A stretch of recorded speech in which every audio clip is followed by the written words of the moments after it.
السلام علیکم ورحمۃ اللہ وبرکاتہ۔ ڈاکٹر عمر ریاض عباسی مدینہ ثانی اور نظام حکومت کے نئے پروگرام کے ساتھ آپ کی خدمت میں حاضر ہیں۔ ناظرین، کسی بھی ملک میں اس وقت تک معاشی، سیاسی اور سماجی استحکام نہیں آ سکتا جب تک اس ملک کی جغرافیائی سرحدیں بیرونی دشمنوں کے حملوں سے محفوظ نہ ہوں۔ یہ ایک سیدھا سادہ سا فلسفہ ہے اور انسانی تاریخ کے ہر موڑ پر یہ بات ثابت ہوئی ہے کہ کمزور دفاع قوموں اور معاشروں کے نیست و نابود ہونے کا باعث بنا۔ اللہ تعالیٰ نے اپنے آخری دین یعنی اسلام کی بعثت کو کئی تناظر میں منفرد بنایا۔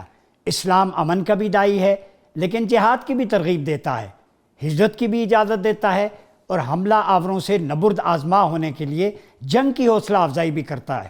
دیکھا جائے تو اسلام اور حرب معنوی اعتبار سے دو مختلف بلکہ متضاد اصطلاحات ہیں۔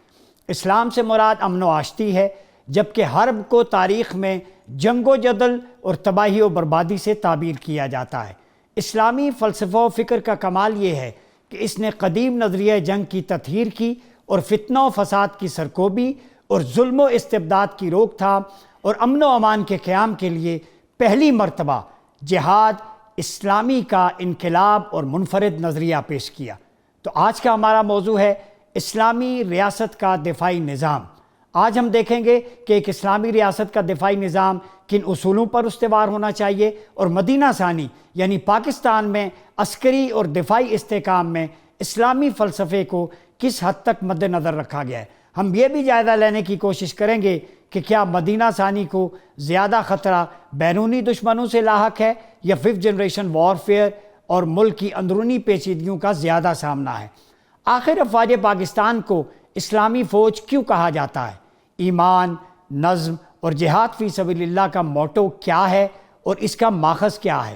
ناظرین، سورہ آل عمران میں اللہ رب العزت نے ارشاد فرمایا، اے ایمان والو، صبر کرو اور صبر پر ثابت قدم رہو اور دفاع کے لیے تیار و مستعد رہو اور اللہ سے ڈرتے رہو تاکہ تم کامیاب ہو جاؤ۔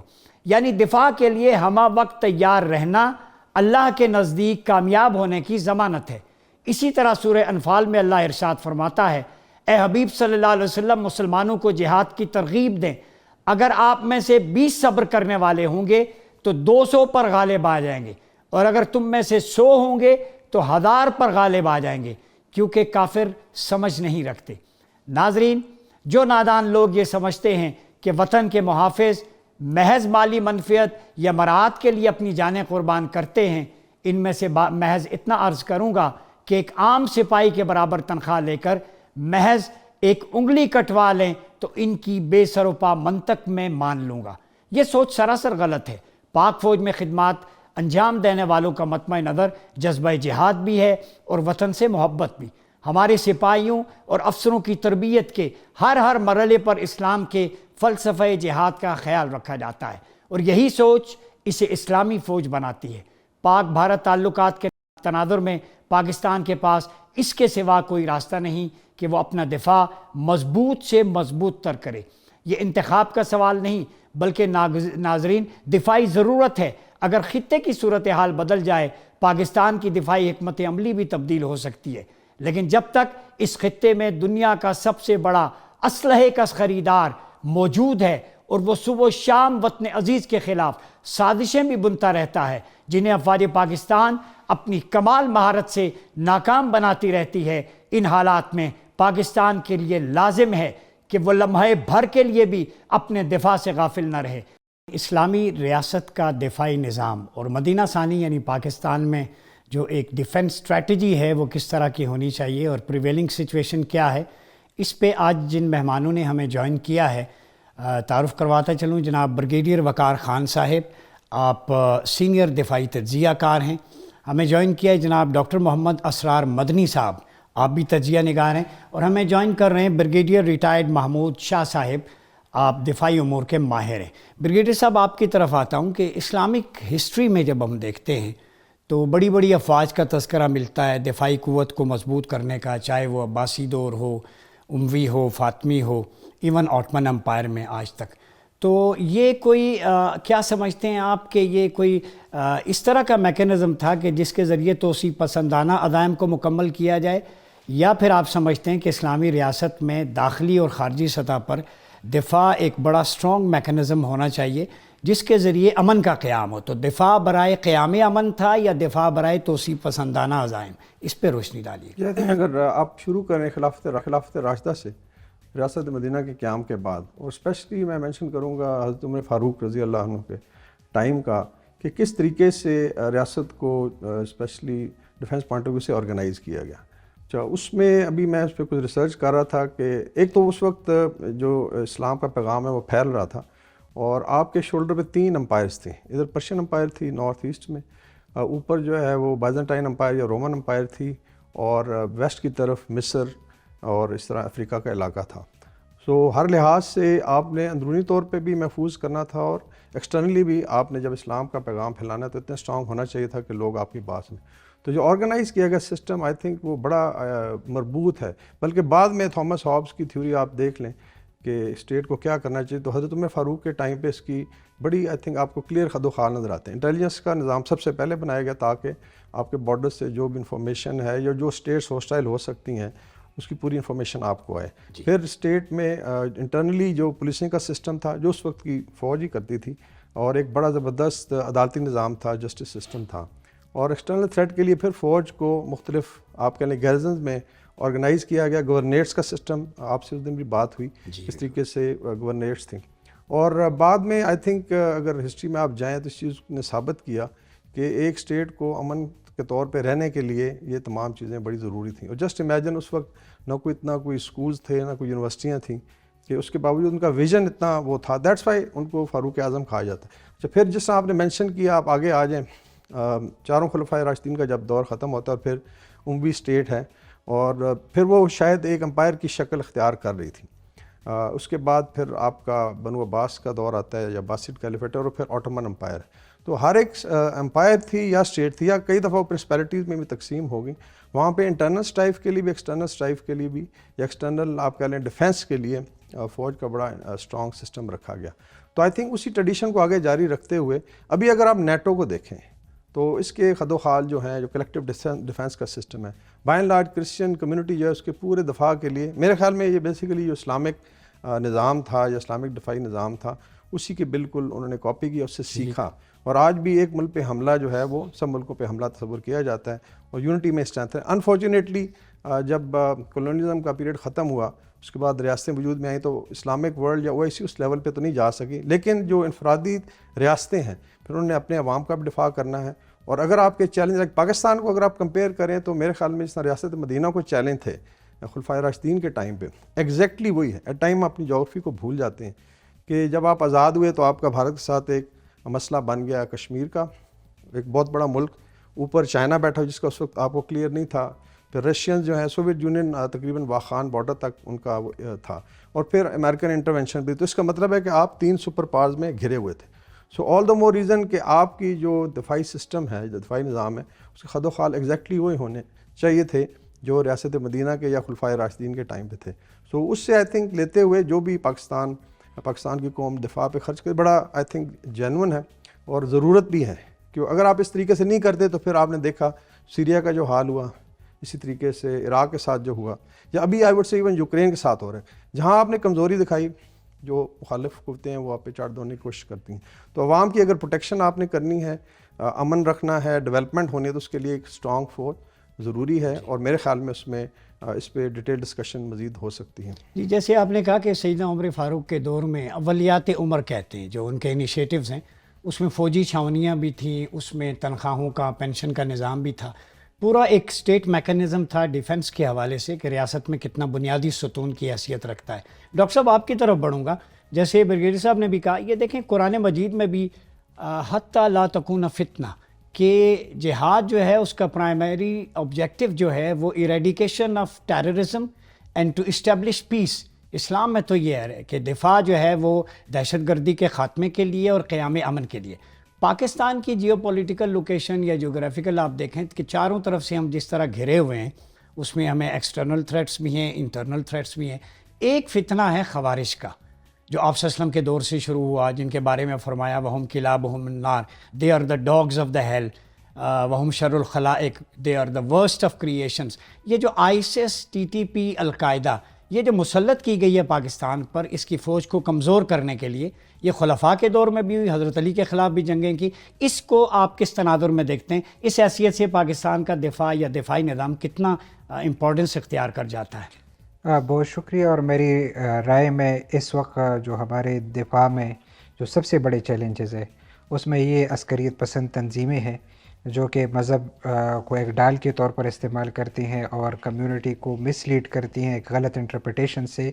اور جو 1400 سال مسلمانوں کی جو روایت رہی ہے، چاہے وہ قرآن، حدیث، فقہ اور پورے اجتہاد کی جو روایت رہی ہے، اس میں یہ تعبیر نہیں تھی جو مین سٹریم تعبیر ہے ہماری مذہب کی، چاہے وہ جہاد اور قتال کی جو تعبیر وہ کر رہے ہیں، چاہے وہ دارالاسلام اور دارالحرب کی جو تعبیر کر رہے ہیں، چاہے وہ الولاء والبراء کی جو تعبیر کر رہے ہیں، چاہے وہ خروج کی جو تعبیر کر رہے ہیں، چاہے وہ تکفیر کی جو تعبیر کر رہے ہیں.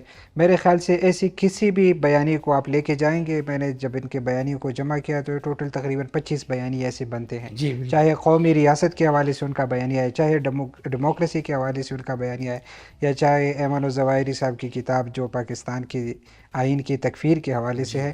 تو ان سب کو اگر آپ لے جائیں تو میرے خیال سے یہ ایک بڑی بظاہر ایک ظاہری جسٹیفیکیشن ہے، لیکن یہ ایک علمی اور تحقیقی نہیں ہے، یہ مسلمانوں کی روایت کے قریب بھی نہیں ہے. جی بالکل بجا فرمایا. میں بریگیڈیئر محمود شاہ صاحب آپ کی طرف آؤں گا. یہ بتائیں، ہنری کسنجر نے ایک دور میں کتاب لکھی تھی نیو ورلڈ آرڈر، پھر گلوبلائزڈ اسلام آئی اولیویئر رائے کی، اور انٹرنیشنل اکیڈمک ڈیبیٹ میں پاکستان ہی کیوں مرکز ہوتا ہے ہر تنظیم کا، ایکسٹریمزم کا، ٹیررزم کا. اور یہ بھی کہا گیا ہے کہ پاکستان کو کمزور کرنا ہے تو ان کے دفاع کو کمزور کرو. ہائیبرڈ وارفیئر ہے، مس انفارمیشن ہے، پھر فوج کے بجٹ پہ بات ہوتی ہے، پھر تکفیری جتنی بھی تنظیمیں ہیں یہ پاکستانی فوج کو انگیج کرنے کے لیے انہیں لانچ کیا جائے. اس پہ آرٹیکل لکھے گئے انٹرنیشنل ریسرچ میگزینز میں. تو آپ کیا کہتے ہیں یہ ساری پلاٹ کہاں سے شروع ہوتی ہے اور اس کا آبجیکٹو کیا ہے، اور اس کی روشنی میں پاکستان کا دفاعی نظام کہاں کھڑا ہے؟ جی بسم اللہ الرحمن الرحیم. بالکل صحیح آپ کہہ رہے ہیں. دراصل جو آج کل دنیا میں ایک تو یہ شروع کیا کلیش آف سیولائزیشن سے، اور اس میں انہوں نے اسلام کو کہ یہ ایک مذہب ہے جو کہ لوگوں کو اکٹھا کر سکتا ہے، اس کو ٹارگٹ بنایا. حالانکہ اسلامی ممالک کی دفاعی پوزیشن ایسی نہیں ہے کہ یہ کوئی جو مغرب کی بالادستی ہے اس کے خلاف کھڑی ہو سکتی ہے، بٹ بہر صورت وہ پاسبل اینیمی کے طور کے اوپر وہ اسلامی دنیا کو اس نظر سے دیکھ رہے ہیں. بٹ دوسری یہ ہے کہ جو پاکستان ہے مسلمان ممالک میں ترکی کے بعد میرے خیال میں سب سے مضبوط فوج ہے. اور پاکستان چونکہ ایسے حالات میں اور ایسے حالات میں موجود ہے جہاں پر اس کو ایک بڑے دشمن جیسے ہندوستان ہے اس سے جو ہے ان کو پاکستان کو خطرہ رہتا ہے، اور اس لیے ایک فوج جو ہے پاکستان کے لیے ضروری ہے اور اس کو رکھا گیا ہے. اور یہ الحمدللہ اس کی ریپوٹیشن بھی یہ ہے کہ ان کی فوج بڑی مضبوط ہے. جی بریگیڈیئر صاحب آپ کا پوائنٹ آ گیا. جیسے آپ نے بات کی کہ ہمارے ہاں افواج پاکستان کے آفیسرس کے حوالے سے بات ہوتی ہے کہ وہ گریجویٹس نہیں ہوتے یا اعلیٰ تعلیم یافتہ. میں ایک زندہ مثال دوں. ہمارے اسٹوڈیو میں بریگیڈیئر وقار خان صاحب بیٹھے ہیں جو ایم فل ہیں اور ریسرچ ہے ان کی ڈیفنس پہ اور چیزوں کو دیکھتے ہیں.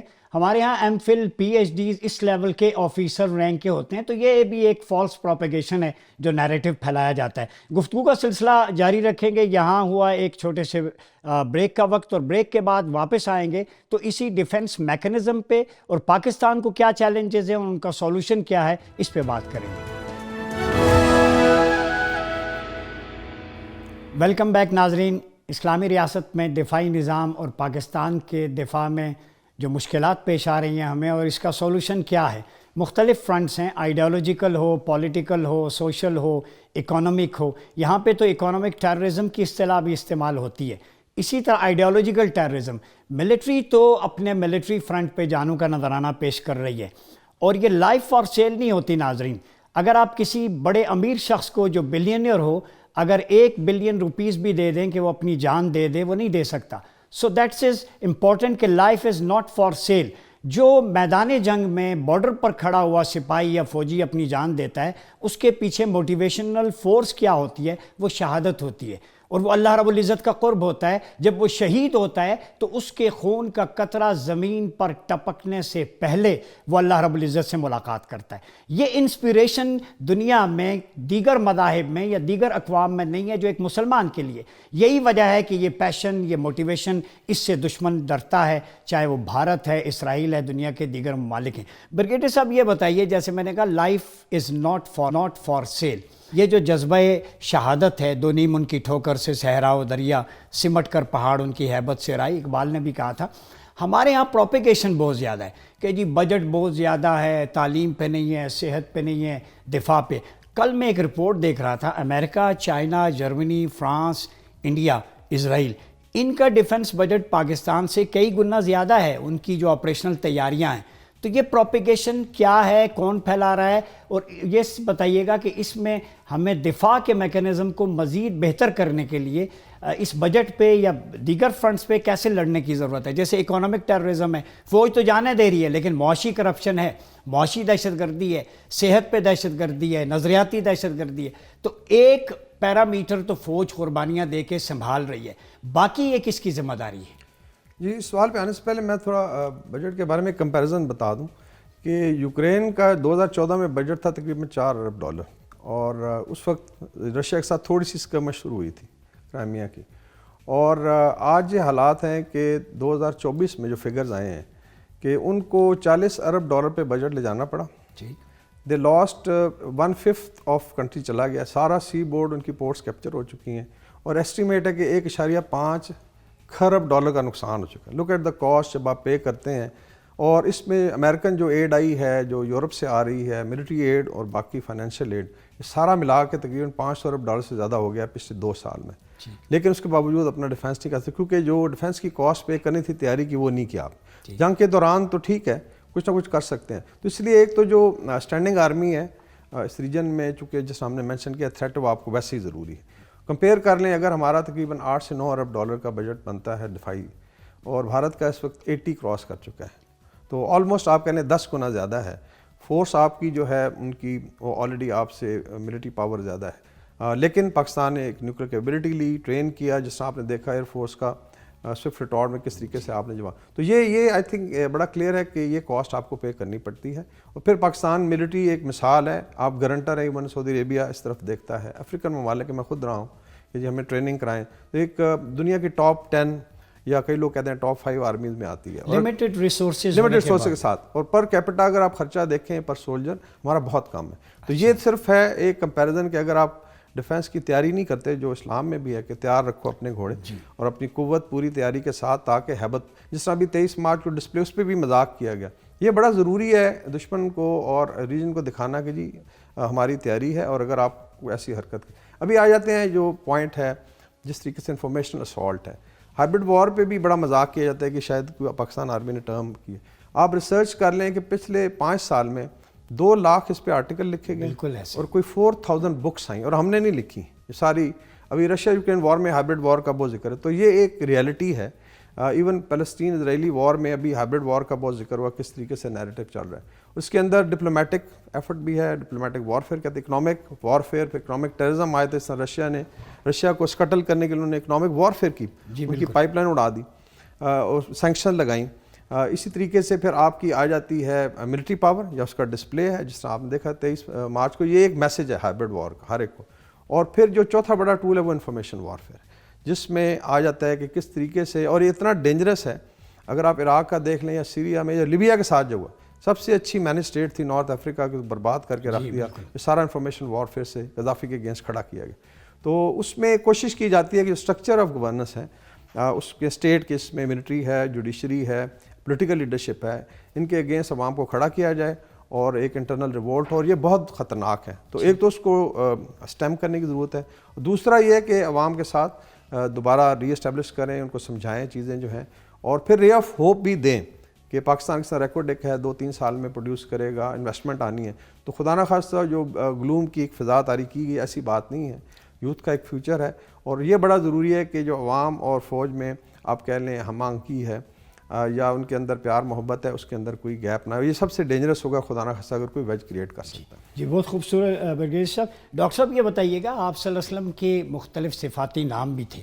اگر آج کی ڈسکشن میں ہم دیکھیں تو اس سے ریلیونٹ جو سیدنا محرس جیسے جہاد کی طرف رغبت دلانے والے، سیدنا نندب ابھارنے والے، پھر اسی طرح آپ صلی اللہ علیہ وسلم کو فولادی قوت والا بھی کہا جاتا تھا. یہ کسی بغیر مصلحت کے نہیں ہے، اور قرآنک پرسپیکٹو میں وَعِدُّوا لَهُم مَا اسْتَطَعْتُم مِّن قُوَّةٍ، ٹھیک ہے. رباط الخیل کی بات ہوئی، ترہبون بہ عدو اللہ وعدوکم، جیسے کہا 23 مارچ کی پریڈ ڈسپلے.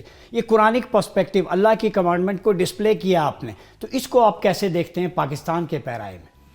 یہ آپ نے بہت اچھا نقطہ اٹھایا، اور میں یہ سمجھتا ہوں کہ دفاع کے حوالے سے جو تیاری ہے اس کی کوئی حد نہیں ہے. مستطاعتم استطاعت، اور ہر دور اور ہر حالات کے اعتبار سے ہمیں اس کی تیاری کرنی چاہیے.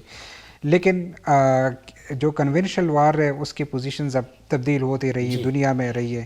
جو نیریٹو بلڈنگ کا دور آ گیا، جیسے بریگیڈیئر صاحب نے اشارہ کیا، ریاست اور فوج کے درمیان جو خلیج ہے، اور اس میں دونوں طرف کافی کمزوریاں دکھائی گئی ہے. خاص کر جو گزشتہ ہمارے پاکستان میں فوج کا سیاست میں جو عمل دخل رہا ہے اسٹیبلشمنٹ کا، اس سے بھی ایک وہ سپیس اور وہ گیپ پیدا کیا گیا جس کی وجہ سے ایک بے اعتمادی کا ماحول ہے. اور میرے خیال سے اب اس کو فل کرنے کی ضرورت ہے، اور اس پہ ایک سافٹ نیریٹو بلڈنگ کی ضرورت ہے. خاص کر جو ففتھ جنریشن وارفیئر کی آپ بات کر رہے ہیں، اس میں بھی ایسا کیا گیا کہ ہم یہ سمجھتے ہیں کہ جو اتنی خلیج کڑی کر دی گئی درمیان میں، کہ میرے خیال سے وہ ایک بہت بڑا فاصلہ اب پیدا ہو گیا. اگر آپ اس وقت کی اسٹریٹجی دیکھ لیں تو آپ کو یہ بڑا کل کے نظر آئے گا کہ حضور صلی اللہ علیہ وسلم ان تمام جنگوں میں صحابہ کرام کے ساتھ انٹریکٹ تھے، کتنی کمیونٹی کے ساتھ تھے، کتنی خواتین کا خیال رکھتے تھے. وہ پورا ایک میکانزم تھا ان کے آپس کا، کمیونیکیشن کا، ربط کا، تعلق کا. اب یہی جو چیز ہے کہ پاکستان میں جو اس وقت ہمیں چیلنج درپیش ہے، اور وہ بہت زیادہ ہے کہ سوشل میڈیا پہ آپ جو ٹرولنگ دیکھ رہے ہیں، یا جو نئے نوجوان ہیں ان کو بہت سارے ملک کے بیرونی معاملات کا، سیکیورٹی کا، بہت ساری چیزوں کا ایک زیادہ انڈرسٹینڈنگ نہیں ہوتی، اور وہ بہت زیادہ سطحی قسم کے تبصرے کرتے ہیں، جس سے مزید کنفیوژنز معاشرے میں کریٹ ہوتی نظر آ رہی ہے.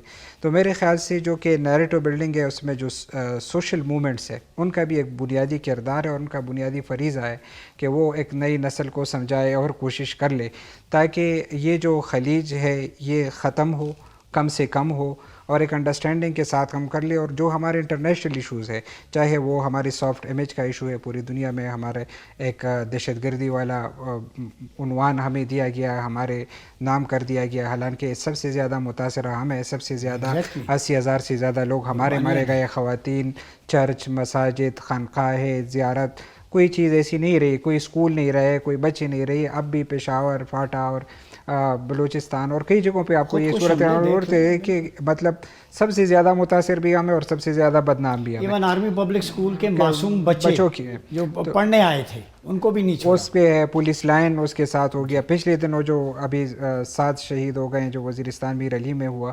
تو مطلب یہ ہے کہ مار بھی ہم کر رہے ہیں، متاثر بھی ہمیں، اور دہشت گردی کا لیبل بھی ہمارے اوپر لگا جا رہا ہے.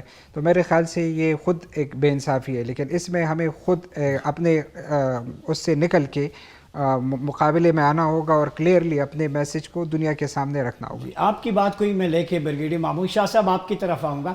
یہ جو فیک وار جو پروپیگیشن ہے، fake news propagation 5th generation warfare کا حصہ ہے. تو اگر ہم قرآن میں دیکھتے ہیں تو اللہ رب العزت نے اس پہ بالکل واضح ارشاد فرمایا وَإِن جَاءَ فَاسِقٌ بِنَبَإٍ فَتَبَيَّنُوا. اگر ایول ڈوور کوئی نیوز لے کے آتا ہے تو پہلے اس کی اتھینٹیکیشن کرو، انویسٹیگیٹ کرو، پھر آگے اسپریڈ آؤٹ کرو.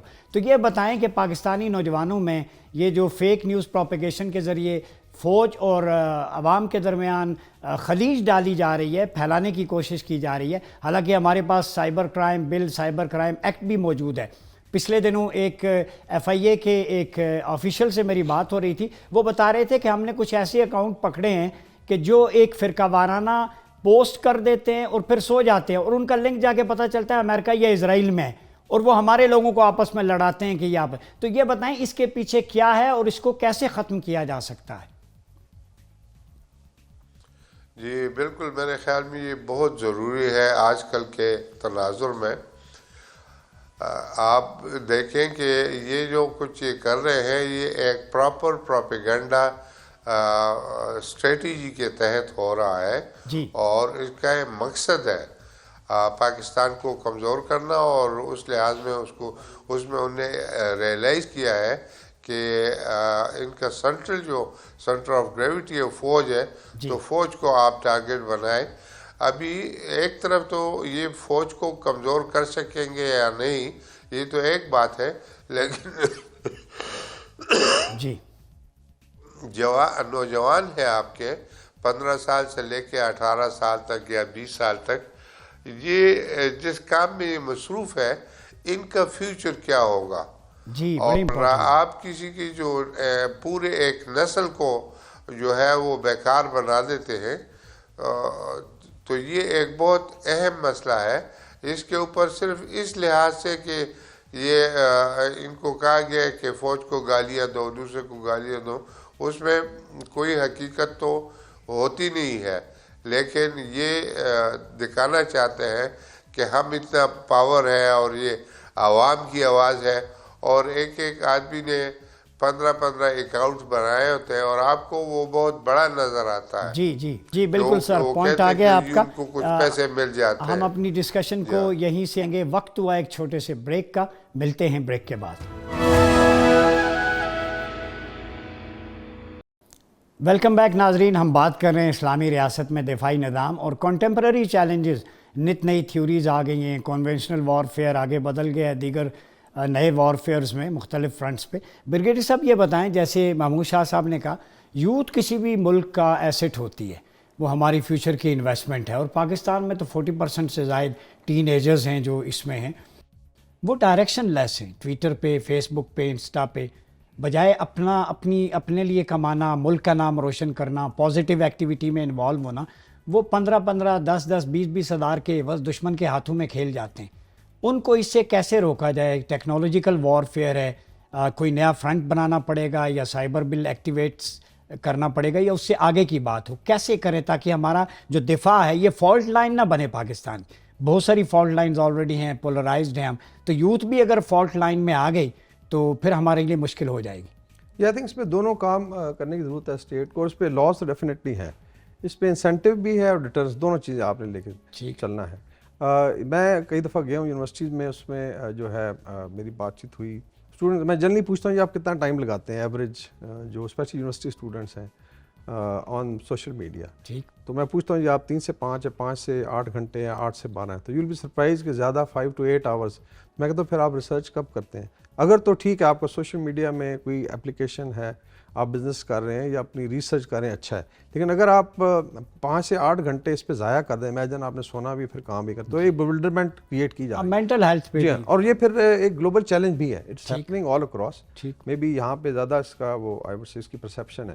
تو ایک تو اس پہ راستہ دکھانا ہے آپ. انسینٹیوز کیا ہے کہ اسی کو لائک آرٹیفیشل انٹیلیجنس ہے، اس کا نیگیٹو یوز بھی ہے، پازیٹیو بھی ہے، اور اس میں بڑا اسکوپ ہے. اس سال کی جو رپورٹ ہے جو آپ کی انفارمیشن ٹیکنالوجی کی ایکسپورٹس ہیں، انشاءاللہ تعالیٰ $3.5 بلین تک چلی جائیں گی.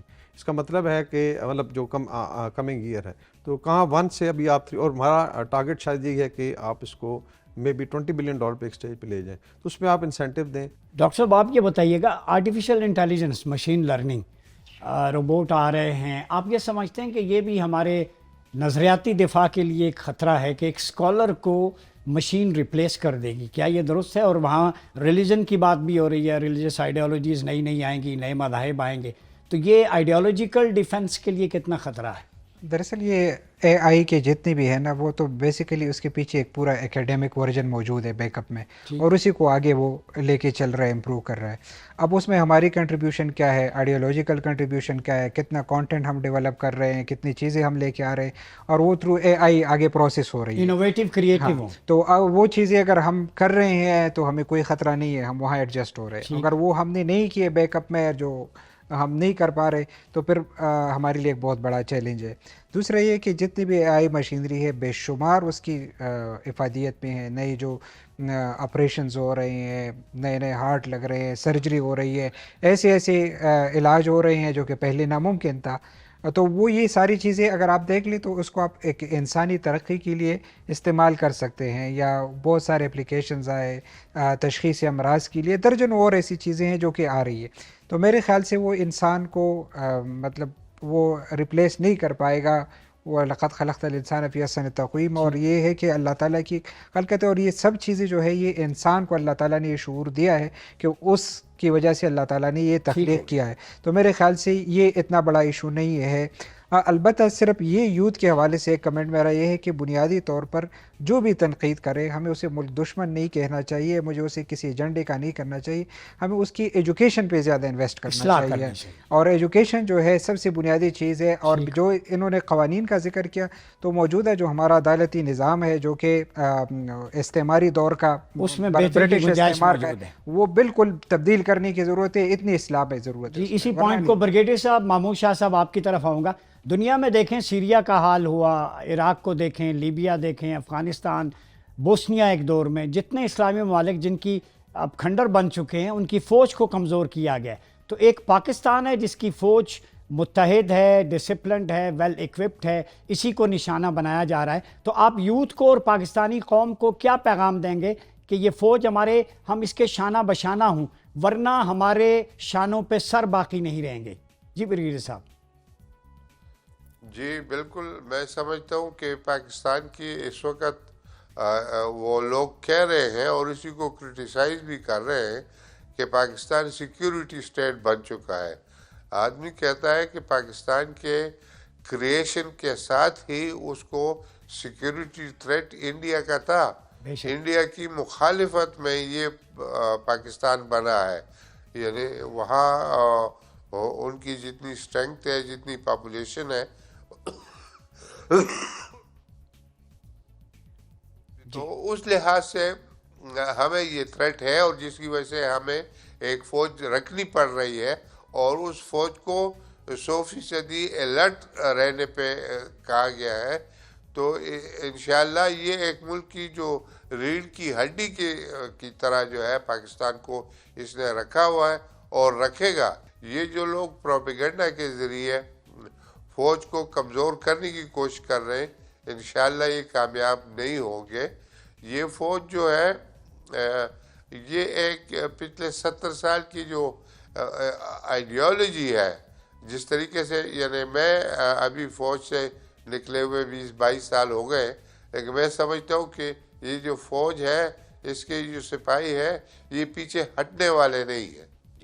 چاہے آپ کچھ بھی کریں، وہ پیچھے ہٹنے والے نہیں ہیں۔ میں نے ان کو دیکھا ہے، کشمیر میں بھی دیکھا ہے، جنگ کے دوران بھی دیکھا ہے، اس کو یہاں پر ٹرائبل ایریاز میں بھی دیکھا ہے۔ جس طریقے سے یہ فوج ہٹنے والے نہیں ہے، یہ ایک ایک سپاہی جو ہے یہ ہٹنے والا نہیں ہے۔ تو میرے خیال میں یہ ان کی کمکلی ہے جو یہ سمجھتے ہیں کہ شاید یہ فوج کو کمزور کر سکیں گے۔ میرے خیال میں ایسی کوئی بات انشاءاللہ نہیں ہوگی، اور یہ فوج رہے گی۔ اور یہ فوج اگر نہیں رہی یا کمزور ہو گئی تو آپ سمجھ لیں پاکستان نہیں رہے گا، اور اللہ نہ کرے کہ ایسے واقعات ہو۔ پاکستان اللہ نے بنایا ہے اور اس کو قائم رکھے گا، اور اس کے لیے جو ہے وہ ذرائع پیدا کرے گا۔ جی ناظرین، آج کے پروگرام میں ہم نے اپنے پینلسٹ کے ساتھ اس بات پہ اجاگر کیا شعور کو کہ پاکستان میں جو دفاع ہے اس کو کیا چیلنجز درپیش ہیں۔ پاکستان مسلم امہ میں ایک ایسا ملک ہے کہ جس کی لوکیشن کے حساب سے، فوج کے حساب سے اس کی برتری، استعداد مزید بہتر ہونی چاہیے۔ یہ جو پروپیگیشن ہے مختلف فرنٹس پہ فوج کے خلاف دفاع کو کمزور کرنے کے لیے کیا جاتا ہے، یاد رکھیں کہ کوئی بھی فوجی جو افطار کے وقت ایک کھجور لے کے روزہ افطار کرتا ہے اور سینہ دشمن کی طرف کر کے یہ پیغام دیتا ہے کہ جب تک اس کے سپاہی اپنی جانوں کا نذرانہ پیش کرتے رہیں گے، اس ملک کی دھرتی پہ، اس کی عوام پہ کوئی آنچ نہیں آئے گی۔ آج یہ لہلہاتے کھیت، یہ اسکولوں کے اندر ہلچل، یہ بازاروں کے اندر، مارکیٹس میں، یہ اقتصادیات، معاشیات، ترقی، اس کے پیچھے ایک مضبوط دفاع ہے. اس کے پیچھے وہ ایک سپاہی کھڑا ہے جو اپنی جان خطرے میں ڈال کر پوری ملک کو اور قوم کو حفاظت کی تحویل میں لے کے آتا ہے. آپ صلی اللہ علیہ وسلم نے فرمایا تھا کہ ایک رات سرحد کی نگہبانی کرنے والا محافظ وہ دنیا و ما فیہا سے جو کچھ ہے اس سے زیادہ بہتر ہے. آج ضرورت اس امر کی ہے جو فالس پروپیگیشن افواج پاکستان کے خلاف کیا جاتا ہے، یہ 5th جنریشن وارفیئر کا حصہ ہے. ملک، قوم، پاک فوج کے کل بھی شانہ بشانہ کھڑی تھی، آج بھی شانہ بشانہ کھڑی ہے. اگر دشمن میلی آنکھ اٹھا کر دیکھے گا تو فوج کا جہاں پہ پسینہ گرے گا وہاں پاکستانی قوم اپنا خون بہائے گی. بقول شاعر، تجھ سے اے پاک فوج ہے یہ ہمارا وعدہ، ظلم کی جیت کے سامان نہ ہونے دیں گے، کر کے چھوڑیں گے اسے خون جگر سے شاداب، تیرا گلشن کبھی ویران نہ ہونے دیں گے. اپنا بہت خیال رکھیے گا. اپنے میزبان ڈاکٹر عمر ریاض عباسی کو اسلام آباد اسٹوڈیو سے اجازت دیجیے. اللہ حافظ.